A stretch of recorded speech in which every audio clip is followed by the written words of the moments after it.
আসসালামু আলাইকুম বন্ধুরা, মুনিয়া অফিসিয়াল ব্লগের নতুন ভিডিওতে আপনাদের সবাইকে স্বাগতম। আশা করি সবাই ভালো আছেন। আলহামদুলিল্লাহ আমিও ভালো আছি।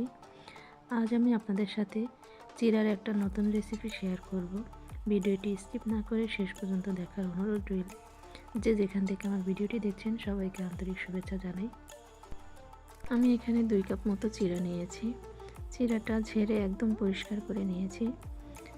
আর এখানে আমি নিয়েছি কয়েকটা কাঁচামরিচ কুচি, 2টা পেঁয়াজ কুচি, একটা বড় সাইজের রসুন কুচি আর সামান্য পরিমাণ আদা কুচি।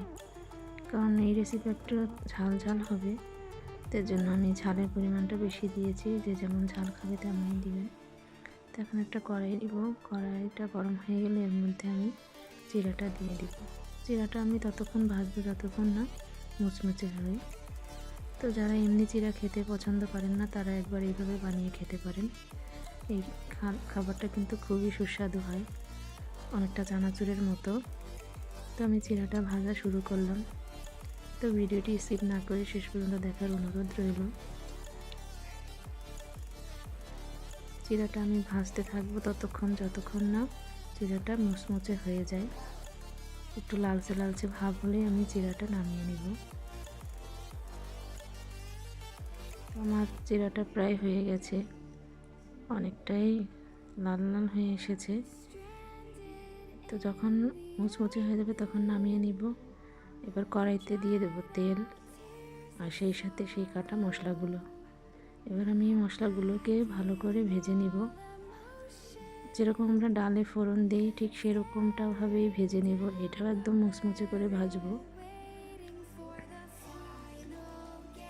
তো এটা মিডিয়াম আঁচে আমি ভাজবো, কারণ বেশি জোরে জাল দিলে এটা পুড়ে যাবে।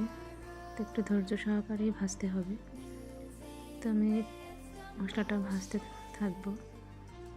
আমার ভিডিওটা যদি আপনাদের ভালো লাগে তো একটা লাইক করবেন, কমেন্ট করবেন এবং পারলে একটা শেয়ার করে দিবেন। তো অনেকটা লাল হয়ে এসেছে আমার পেঁয়াজ আর রসুন। এরপর আমি যখন মুচমুচে হয়ে যাবে তখন এর ভিতরে আগে থেকে ভেজে রাখা সেই চিড়াগুলো দিয়ে দিব। চিড়াটা দিয়ে আমি এর সাথে ভালো করে মিশিয়ে দেব। যারা আমার ভিডিওটি দেখছেন এখনও সাবস্ক্রাইব করেননি তারা সাবস্ক্রাইব করে আমার পাশে থাকবেন। এখন আমি স্বাদের জন্য দিয়ে দেব লবণ। লবণটা দিয়ে আমি ভালো করে মিক্স করে নেব। তো যারা আমার ভিডিওটা দেখছেন তারা একটা লাইক করবেন, কমেন্ট করবেন এবং পারলে একটা শেয়ার করে দিবেন। আপনাদের লাইক কমেন্ট আমার জন্য খুব গুরুত্বপূর্ণ।